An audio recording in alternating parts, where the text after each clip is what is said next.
हे future learners, welcome back Kautilya Law Institute. बच्चे, आज हम जो पॉइंट है हमारा काफी मेन पॉइंट है, जो लीगल रीजनिंग का एक इंपॉर्टेंट पार्ट है, उसी को आज हम डिस्कस करेंगे।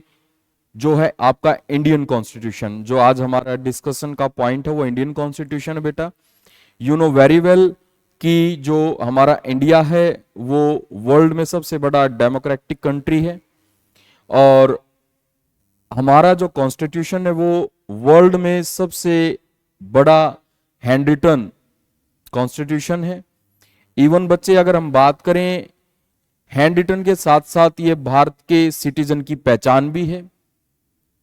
और बेटा, इंडियन कॉन्स्टिट्यूशन को बनने में जो कहानी आई, जिस प्रकार से इसको बनाया गया, क्या क्या इसके अंदर परेशानी आई, क्या क्या इसके अंदर प्रॉब्लम्स क्रिएट हुई, या बनने के ड्यूरेशन में क्या क्या पॉइंट बने, उन सारी चीजों को आज हम ओवरव्यू करेंगे।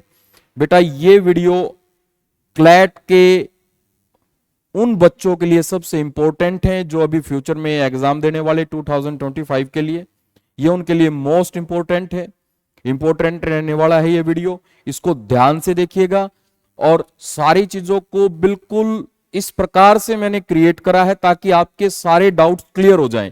आपको ये ना रहे सर ये पॉइंट कैसे था, ये पॉइंट कैसे आया। आपके सारे डाउट्स मैं क्लियर कर दूंगा इस एक वीडियो में। आप इंडियन कॉन्स्टिट्यूशन को बिल्कुल इजी वे से समझ लोगे, और जो आज मैं आपको ये स्टोरी सुनाने जा रहा हूं और जिस प्रकार से मैंने इस स्टोरी को क्रिएट करा है वो काफी इंटरेस्टिंग है। उसको आप उसी इंटरेस्ट वे से पढ़िएगा, सुनिएगा। चलिए बेटे, शुरुआत करते हैं हमारे वीडियो की, आगे बढ़ते हैं। तो आज हमारा जो डिस्कशन का पॉइंट है, you know very well, Indian constitution है। लेकिन बेटे, सबसे पहले अगर मैं बात करूं इंडियन कॉन्स्टिट्यूशन की, हमारा constitution you know very well 1950 में फोर्स में आ गया था। द डेट इज 26 जनवरी 1950 में फोर्स में आ गया था। लेकिन बेटा, अगर हम अपने कॉन्स्टिट्यूशन की बात करें कि 1950 में तो फोर्स में आ गया था, लेकिन उससे पहले पास्ट में फोर्स में तो आया जिस दिन, यू नो वेरी वेल कि इस दिन फोर्स में आ गया, लेकिन उससे पहले भी तो इसके अंदर बहुत सारे पॉइंट्स बने होंगे, परेशानियां, प्रॉब्लम्स आई होंगी, और बनने के ड्यूरेशन में जो प्रॉब्लम्स आई या किस तरीके से ये बना, उसके बारे में मैं डिस्कस करूंगा आज। तो फर्स्ट पॉइंट आपका है कि जो इंडियन कॉन्स्टिट्यूशन है बेटे, ये बायलैंग्वेज है, इंग्लिश और हिंदी दोनों में ये लिखा गया है, और ये हैंड रिटन है। ये बात आपको याद रखनी है। इंडिया का कॉन्स्टिट्यूशन जो है, इंडियन कॉन्स्टिट्यूशन है, वो हैंड रिटन है। इसमें किसी प्रकार के मशीन का यूज नहीं करा, कंप्यूटर का, टाइपराइटर का, इवन XYZ एनी किसी भी टाइप का मशीन का इसके अंदर यूज नहीं है। ये हैंड रिटन है, और ये वर्ल्ड में सबसे बड़ा हैंड रिटन डॉक्यूमेंट है।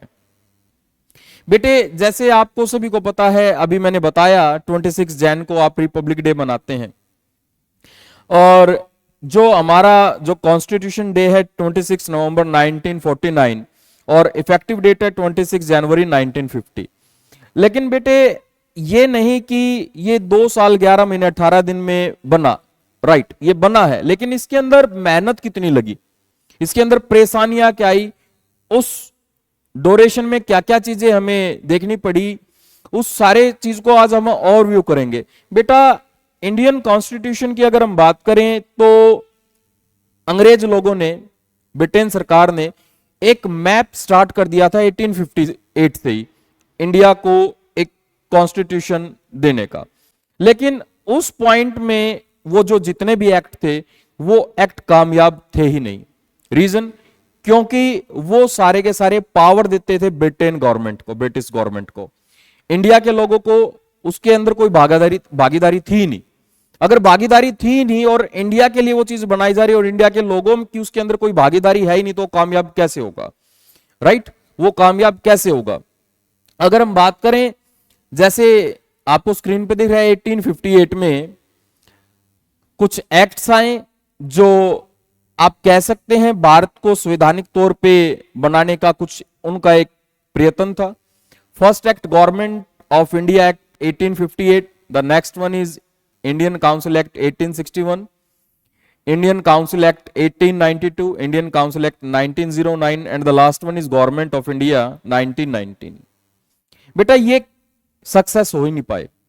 ये सक्सेस क्यों नहीं हो पाए? रीजन क्या था? रीजन सिंपल, इंडिया के लिए ला रहे हो तो इंडिया के लोगों के लिए ला रहे हो तो उसमें इंडियंस का तो बेनिफिट होना चाहिए ना। अब बेनिफिट तो इंडियंस का था ही नहीं, वो सारा बेनिफिट था किसका? ब्रिटिश गवर्नमेंट का। तो वो सक्सेस कैसे हो सकता है? राइट। इवन अंग्रेज कभी चाहते ही नहीं थे कि भारत को कोई ऐसी सुविधाएं मिले, कोई ऐसा पॉइंट मिले जिससे उनको अपने राइट्स का पता चले। वो चाहते ही नहीं थे। वो जो भी एक्ट लेके आते थे वो एक्ट होते क्या थे? वो सारे के सारे एक्ट, जितने भी इन्होंने कानून बनाए, जितने भी एक्ट बनाए, उन एक्ट्स में सारा बेनिफिट गवर्नमेंट को था, ब्रिटिश गवर्नमेंट को था। राइट। अंग्रेजों को था, इंडियंस को था ही नहीं। तो सक्सेस कैसे हो जाते हैं? लेकिन जैसे जैसे समय चला, समय आगे बढ़ा, इंडियन भी एजुकेटेड होने लगे तो डिमांड उठने लगी अपने कॉन्स्टिट्यूशन की। तो पहली डिमांड जो उठी मोतीलाल नेहरू जी द्वारा 1928 में, the Nehru report 1928 was the first major attempt by Indians to draft a constitution of for themselves. अब बेटा इसके बाद अगला पॉइंट आया जिसको हमने जाना नेहरू रिपोर्ट और स्वराज कॉन्स्टिट्यूशन के नाम से। जो नेहरू जी, मोतीलाल नेहरू जी ने दिया, उसको हमने जाना नेहरू रिपोर्ट और स्वराज कॉन्स्टिट्यूशन के नाम से। बेटा फिर जो मेन अटेम्प्ट उठाया गया, एम.एन. रॉय द्वारा जो मेन अटेम्प्ट उठाया गया 1934 में, इन्होंने कहा कि हमारे पास एक कॉन्स्टिट्यूशन असेंबली होनी चाहिए, अपनी एक कॉन्स्टिट्यूट असेंबली होनी चाहिए। The demand was taken up by the Congress party in 1935 as an official demand. अब एक ऑफिशियल डिमांड के तौर पे इसे मान लिया गया इंडियन नेशनल कांग्रेस ने, आईएनसी ने 1935 में। अब इसी चीज को लेकर कि डिमांड बढ़ने लगी, ब्रिटिश सरकार ने, अंग्रेजों ने हमारे को एक एक्ट दिया, गवर्नमेंट ऑफ इंडिया एक्ट 1935। ये एक्ट दिया, बेसिकली ये एक्ट था क्या, इसका थोड़ा सा एक बार पढ़ते हैं। एक्ट था क्या? ये एक्ट था, the government of India act of 1935 converted the government forms of India into A federal form. The powers of the central and state were separated. The state would run under the center government. अब इस act ने क्या करा? Centre state को दो parts में बांट दिया। स्टेट किसके अंडर आ गए? सेंटर के अंडर आ गए। उस समय तो ये ज्यादा सक्सेसफुल नहीं हुआ, लेकिन लास्ट में जब हमारा संविधान, इंडियन कॉन्स्टिट्यूशन बना, तो इसने एक बेहतरीन और मेन रोल अदा करा, बड़ा ही बेहतरीन और मेन रोल अदा करा, जो आगे चलकर आपको पता चलेगा। बेटा अब 1938 में पंडित जवाहरलाल नेहरू जी ने कहा, the constitution of free India should be made by a constitute assembly elected on the basis of adult suffrages without any outside interference. Remember, without any outside interference. Outside कौन?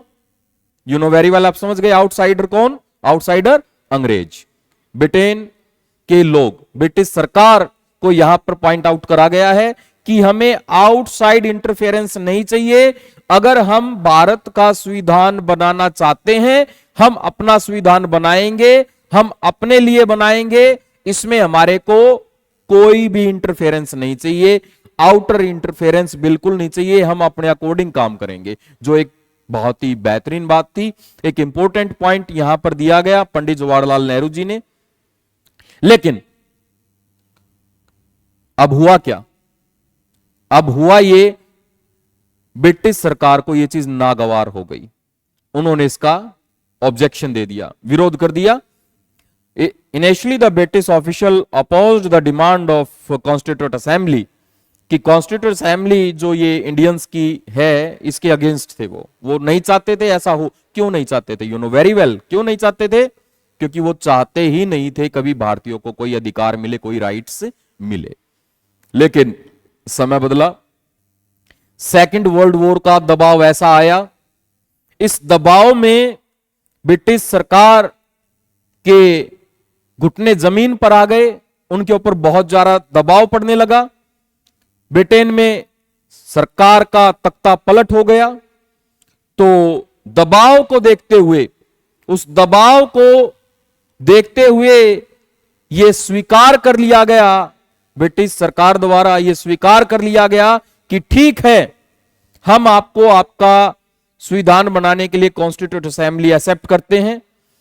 तो जिसे माना गया अगस्त ऑफर के नाम से, जो 8 अगस्त 1940, रिमेंबर द डेट, 8 अगस्त 1940, viceroy Lord Linlithgow British Parliament में इस चीज को एक्सेप्ट कर लिया गया कि ठीक है। अब एक्सेप्ट क्यों कर लिया गया, एक पॉइंट है ना, एक्सेप्ट क्यों कर लिया गया। अभी मैंने बताया सेकेंड वर्ल्ड वॉर थी, दबाव था। अब जो दबाव था, उस दबाव में इस चीज को माना गया, अदरवाइज अगर ऐसा नहीं होता तो यह चीज नहीं मानी जाती। अब बच्चे ये जब एडॉप्ट कर लिया गया सेकेंड वर्ल्ड वॉर का जो दबाव था, इसको देखते हुए तो फॉर्मेशन स्टार्ट हुई कॉन्स्टिट्यूट असेंबली की। अब बेटा जो फॉर्मेशन स्टार्ट होती है, इस फॉर्मेशन में एक मेन इंपॉर्टेंट रोल आता है क्रिप्स मिशन का। सर स्टैफोर्ड क्रिप्स, इनका मेन रोल है। ये मेन रोल है जो 1942 में यहां पर आया। अब ये एक मिशन था, वो क्या था, मतलब ये चीज क्या थी, इसमें बड़ा सिंपल सा पॉइंट है। Japan was advancing outside the eastern border of India and fall of Burma was joined the British in the war. The threat of Japanese involvement in India was looming in Indian support was initial for Britain war efforts. वो चाहते थे कि आप हमारा सहयोग करें, लेकिन Indian national Congress ने और मुस्लिम लीग ने इसको बिल्कुल मना कर दिया। मुस्लिम लीग तो ये चाहते थे कि हमारा अलग प्रांत हो, हमारा अलग कॉन्स्टिट्यूशन हो। ये तो इसलिए बोल रहे थे सर हम आपके साथ हैं ही नहीं, हम ये चाहते ही नहीं। और इंडियन कांग्रेस ने जो डोमेन स्टेटस जो इस मिशन का था, उसको देखते हुए इसको रिजेक्ट कर दिया कि सर नहीं, हम नहीं मानते आपकी बात को। अब ये मिशन बुरी तरीके से फेल हुआ, वापस गया। वापस जाने के बाद एक नया मिशन आया जिसको जानते हैं कैबिनेट मिशन के नाम से। और यह मिशन कब आया, 1946 में बेटे। कब आया, 1946 में। इस कैबिनेट के अंदर बेटा कहा गया कि हम जो है पावर को ट्रांसफर करेंगे आप लोगों को। पावर इट मींस आप अपने कॉन्स्टिट्यूशन को अपने हिसाब से बना सकते हैं, हम पावर्स को ट्रांसफर करेंगे। A cabinet mission came to India in 1946 in order to discuss the transfer of powers, right. अब बच्चे इस मिशन के अंदर, इस जो कैबिनेट मिशन है, इसके अंदर जो मेन रोल है, वो मेन रोल है इन 3 लोगों का। Lord Pethick Lawrence, sir Stafford Cripps, mister A V Alexander. Main role क्या है, मेन रोल यहां पर यह आता है, इन्होंने मुस्लिम लीग को मना लिया। मुस्लिम लीग को अपनी बातों से मना लिया। जब वो पहले चाहते थे अलग प्रांत, अलग संविधान, अलग कॉन्स्टिट्यूशन, इन्होंने अपनी बातों से उनको मना लिया।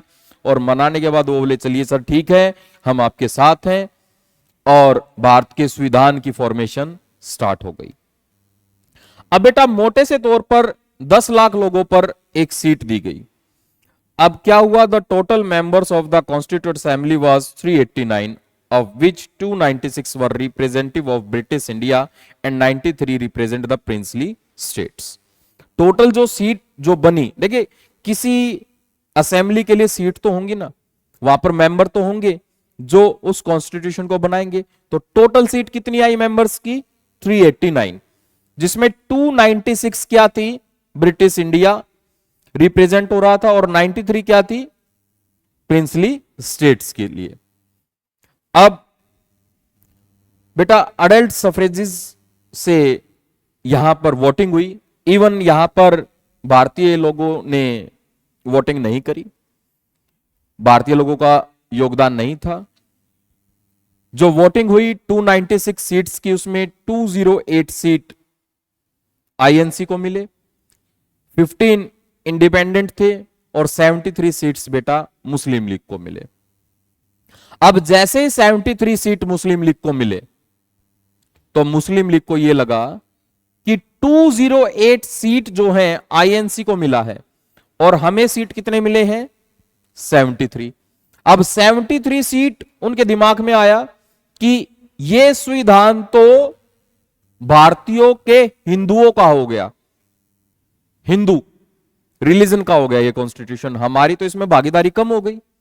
अब हमारी भागीदारी कम हो गई तो इन्होंने विरोध करना स्टार्ट कर दिया, दोबारा फिर उसी पोजीशन पर आ गए, नो वी वांट आवर, हम चाहते हैं हमारा अलग से संविधान हो, अलग से प्रांत हो, अलग से देश हो, हम नहीं जुड़ना चाहते।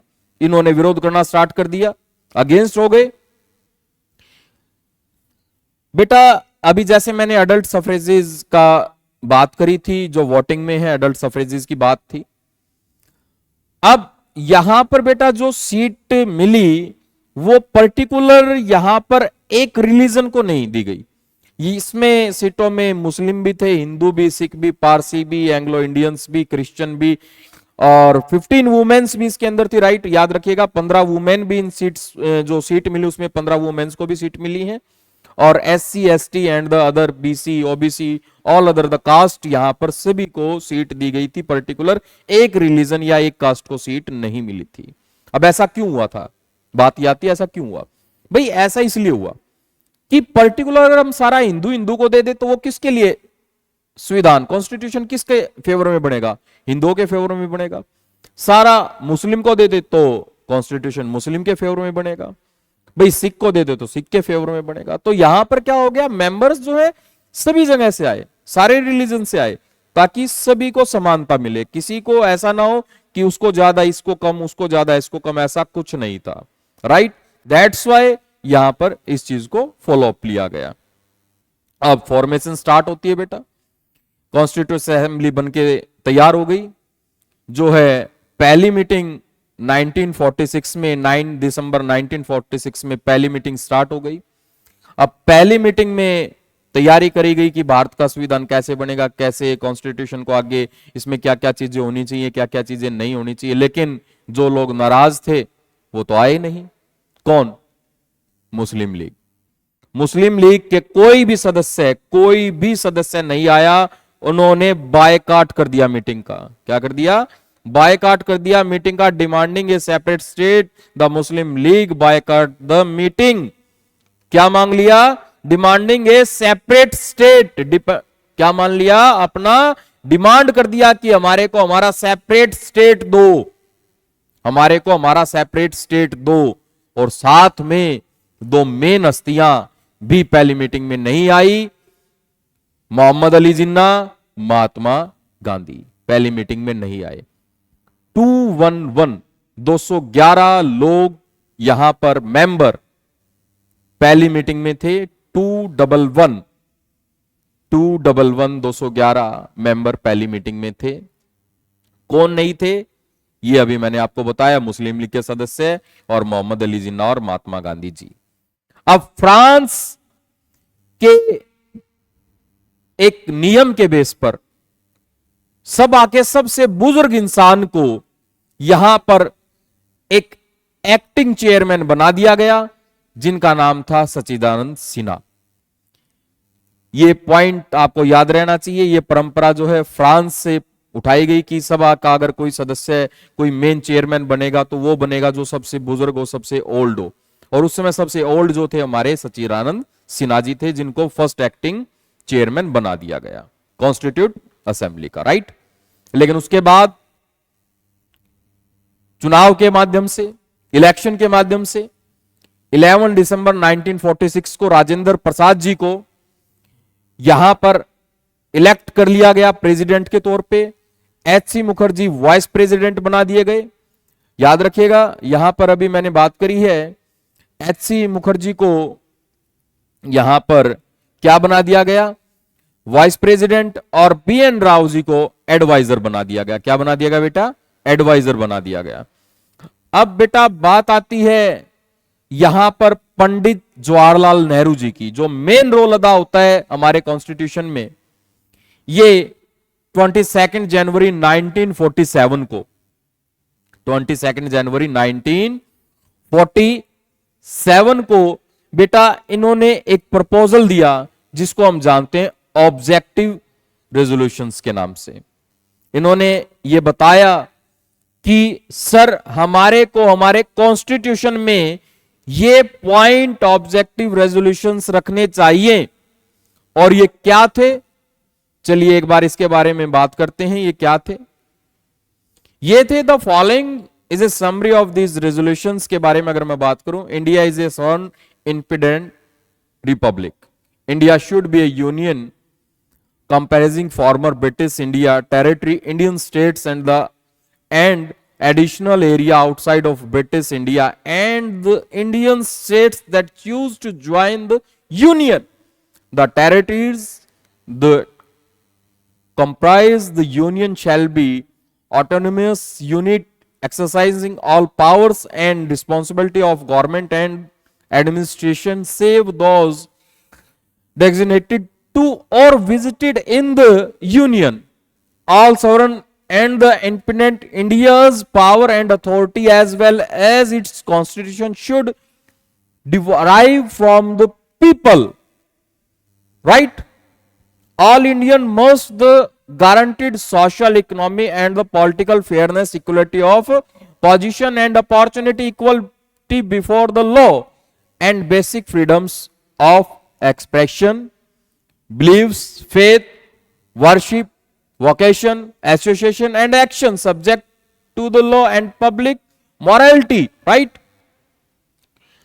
Minorities, this one is the main point, याद रखिएगा इसका। Minorities, backward and the tribal communities, the poor and other disadvantaged group must be well protected. Well protected. The territories, integrity of the republic as well as its sovereign rights and the land, sea, air should be preserved in accordance with civilized country justice and law. The country would contribute fully and willingly to the advancement of world peace, right? World peace and the well-being of humanity. इसकी हर बात, हर point को अगर पढ़ा जाए तो ये किसी भी संविधान के लिए, किसी भी देश के संविधान के लिए सबसे इंपॉर्टेंट है और इंडिया के लिए तो ये थे ही थे। तो हुआ क्या, जितने भी जवाहरलाल नेहरू जी ने ऑब्जेक्टिव दिए उन सभी को एक मत से 22 जनवरी 1947 को एडॉप्ट कर लिया गया। एडॉप्ट कर लिया गया एक मत से। मेरी बात को सुनिएगा, एक मत से। यहां पर कोई भी ये नहीं आया इफ बट, कुछ नहीं था, एक मत से स्वीकार कर लिया गया। आगे चलकर इन्होंने हमारे फंडामेंटल राइट्स को बनने में एक मेन मतलब फाउंडेशन का काम करा। मैं ये कहूंगा फाउंडेशन का काम करा। अब हुआ क्या बेटा, धीरे धीरे टाइम बदला। क्लेमेंट एटली प्राइम मिनिस्टर ब्रिटेन के, सेकेंड वर्ल्ड वॉर का दबाव भी था, हालत अंग्रेजों की बिल्कुल खराब हो चुकी थी। उन्होंने डिसीजन ले लिया कि अब हम सारी पावर इंडियंस को ट्रांसफर कर देंगे, हम भारत को छोड़ देंगे। 20 फरवरी 1947 को यह डिसीजन ले लिया गया। ब्रिटिश पार्लियामेंट में इसको पूर्ण बहुमत के साथ स्वीकार कर लिया गया।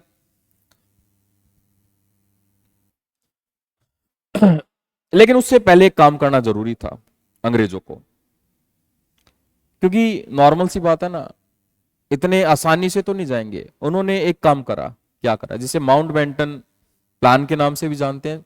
3 जून 1947, 3 जून 1947 को Mountbatten plan accepted the partition India into 2 domains, India and Pakistan. Bharat और पाकिस्तान का बंटवारा कर देंगे, भारत और पाकिस्तान का बंटवारा कर दिया जाएगा। माउंटबेटन प्लान के दौरान तहत लॉर्ड माउंटबेटन जी ने आए, बंटवारा कर दिया। अब बंटवारा कर दिया तो यहां पर द इंडियन इंडिपेंडेंस एक्ट 1947 आया, declared constitute assembly of India as an independent and sovereign body, स्वतंत्र है ये, अपने हिसाब से अपने संविधान को बनाए, पूरी आजादी है। अब पूरी आजादी तो मिली, अब हुआ क्या, पाकिस्तान अलग हुआ इंडिया से, सीट घटकर रह गई 299, 299 सीट रह गई। रीजन, पाकिस्तान अलग होने के कारण प्रिंसली स्टेट्स जो थे वो पाकिस्तान में चले गए, और जो इंडिया में रहे, जो स्टार्टिंग में कुछ प्रिंसली स्टेट्स ने मना कर दिया था कि हम भागीदारी नहीं लेंगे, हम मना कर दिया था, हम नहीं आएंगे, लेकिन धीरे धीरे उन सभी को इकट्ठा कर लिया गया, और इकट्ठा करके वापस इंडियन कॉन्स्टिट्यूशन असेंबली में उनको सीट जो उनकी थी वहां पर लाया गया, मनाया गया, आइए भाई अलग मत रहिए, भारत के पहले ही टुकड़े हो चुके हैं और मत कीजिए, एक साथ आ जाइए, एक साथ हैं तो हमारे ऊपर कोई हमला नहीं कर सकता, कोई आक्रमण नहीं कर सकता, समझाया, मनाया। आयरन मैन वल्लभ भाई पटेल ने, राइट, वल्लभ भाई पटेल ने मनाया। अब हुआ क्या, अब इंडियन जो कॉन्स्टिट्यूट असेंबली थी उसको अब दो रोल निभाने पड़े। अब एक आजाद देश था तो यहां पर कानून भी तो चाहिए, अब कानून चाहिए तो यहां पर with this constitute assembly also become a legislative body, अब एक लेजिस्लेटिव बॉडी का भी काम करेगी, कानून बनाने का भी काम करेगी।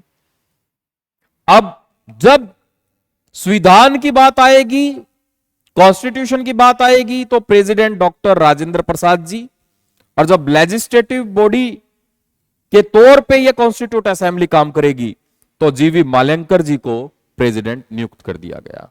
इट मींस बड़े सिंपल भाषा में लेजिस्लेटिव पार्ट अंडर आ गया जीवी माल्यंकर के, और कॉन्स्टिट्यूशन जो है डॉक्टर राजेंद्र प्रसाद जी के अंडर आ जाता है। अब बेटा इतने बड़े संविधान को बनाने में कोई मिसमैनेजमेंट ना हो, कोई गलती ना हो, तो इसके लिए कमेटी बनाई गई, 8 कमेटी थी, जिनमें जो मेन कमेटी थी वो थी ड्राफ्टिंग कमेटी। अब जो ड्राफ्टिंग कमेटी थी बेटे, ये ड्राफ्टिंग कमेटी जो इसके जो चेयरपर्सन थे वो थे doctor Bhimrao Ambedkar, become the chairman of the committee, right. अब कमेटी के अंदर थे 7 इंसान, 7 member. The first one is doctor Bhimrao Ambedkar, doctor K M Munshi, Syed Mohammad Saadulla, N Madhava Rao, Alladi Krishnaswami Ayyar, N Gopalaswami Ayyar and T Krishnamachari. ये 7 मेंबर ड्राफ्ट तैयार करते हैं, और इन्होंने बड़ी मेहनत से 8 महीनों की मेहनत से एक ड्राफ्ट तैयार करा, एक डॉक्यूमेंट तैयार करा, उस डॉक्यूमेंट को पब्लिश करा। फर्स्ट ड्राफ्ट फरवरी 1948 में तैयार हुआ, और पब्लिश करने के बाद यहां पर जैसे अभी ये पॉइंट आया, आपने चेक करा, पब्लिश कर दिया।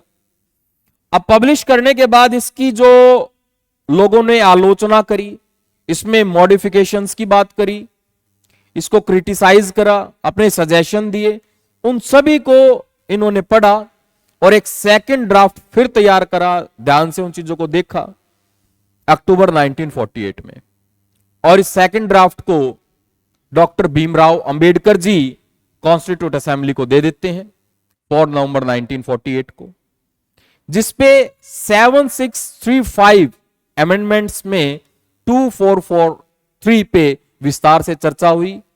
लगभग 1 महीना यहां पर 1 मंथ तक डिटेल्स में इन चीजों को देखा गया, और लास्ट में आपको आपका यहां पर संविधान मिलता है, कॉन्स्टिट्यूशन मिल जाता है। इस पॉइंट को ध्यान रखिएगा, यहां ये मिसप्रिंट हो गया, इसको थोड़ा देख लीजिए। अब इंडियन कॉन्स्टिट्यूशन बना जिसमें 395 आर्टिकल्स, 8 शेड्यूल एंड 25 पार्ट्स, जो अब बदलकर हो गए हैं करंटली द इंडियन कॉन्स्टिट्यूशन कॉन्स्टिट 448 articles, 12 schedules and 25 parts, right. बेटा ये स्टार्टिंग में जैसे मैंने बताया था इतना आसान नहीं था, बड़ी मेहनत लगी। इस कहानी में आपने देखा कितनी मेहनत लगी है हमारे इंडियन कॉन्स्टिट्यूशन को बनने में, स्टार्टिंग से अब तक। और जब कॉन्स्टिट्यूट असेंबली बनी और जब तक ये हमारा कॉन्स्टिट्यूशन बना, उसमें टोटल 2 साल 11 महीने और 18 दिन का समय लगा। फाइनली वो दिन आया 26 नवंबर 1949 को, जब हमारे कॉन्स्टिट्यूशन को एडॉप्ट कर लिया गया, जिसको कॉन्स्टिट्यूशन डे के नाम से जानते हैं। अब आप कहोगे सर ये तो थोड़ी देर पहले आप 26 जन 1950 कह रहे थे। बेटा अभी क्या है, यहां पर सिटीजनशिप इलेक्शन प्रोविजनल गवर्नमेंट्स को यहां पर एडॉप्ट कर लिया गया था नवंबर 26 नवंबर 1949 को, राइट।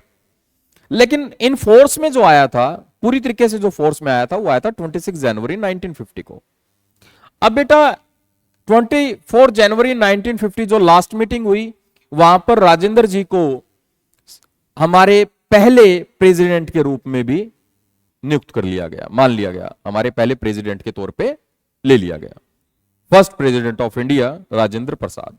लास्ट मीटिंग 24 जनवरी 1950 को। अब हमारा Republic day you know very well 26 जनवरी 1950 को फोर्सफुली इन फोर्स में आ गया था हमारा कॉन्स्टिट्यूशन। लेकिन कॉन्स्टिट्यूट असेंबली ने अपना काम यहीं तक बंद नहीं करा। 26 जनवरी 1952-51 जब तक आम चुनाव नहीं हुए, तब तक इन्होंने बहुत सारे काम करे, जिनमें से जो मेन पॉइंट करा इन्होंने 22 जुलाई 1947 को हमारा नेशनल फ्लैग एडॉप्ट कर लिया गया। 24 जनवरी 1950 को national song and the national anthem को एडॉप्ट कर लिया गया। और बेटा all the typing of printing was not use for this then, मैंने यहां पर पहले ही बताया था कि यहां पर कोई प्रिंटिंग नहीं हुई है, ना कोई टाइपिंग हुई है, ये लिखित है, हैंड रिटन है। अब लिखा किसने?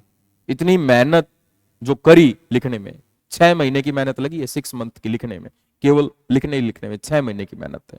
वो व्यक्ति आपके सामने है, प्रेम बिहारी नारायण राजैता। 6 महीने लगे इनको लिखने में इंडियन कॉन्स्टिट्यूशन को। और जो बाहर जो ये ड्राइंग जो चित्रकारी है, ये करी है आचार्य नंदलाल बोस जी ने। और जो फ्रंट पेज तैयार करा इनके स्टूडेंट ने राम मनोहर सिन्हा जी ने। बेटा स्टार्टिंग में मैंने जिक्र करा था यहां पर 15 वुमेन्स का जो मेंबर थी, सीट जिन्हें मिली। शायद वो किसी बुक में नहीं है, उनका नाम ही नहीं है किसी बुक में, लेकिन उन्होंने एक मेन रोल अदा करा था। एक बार उनका ओवरव्यू ले लेते हैं बेटा, यहां पर देख लेते हैं वो कौन कौन थी। ये वो महान 15 महिलाएं हैं जिन्होंने अपनी भागीदारी भारत के संविधान को बनाने में करी।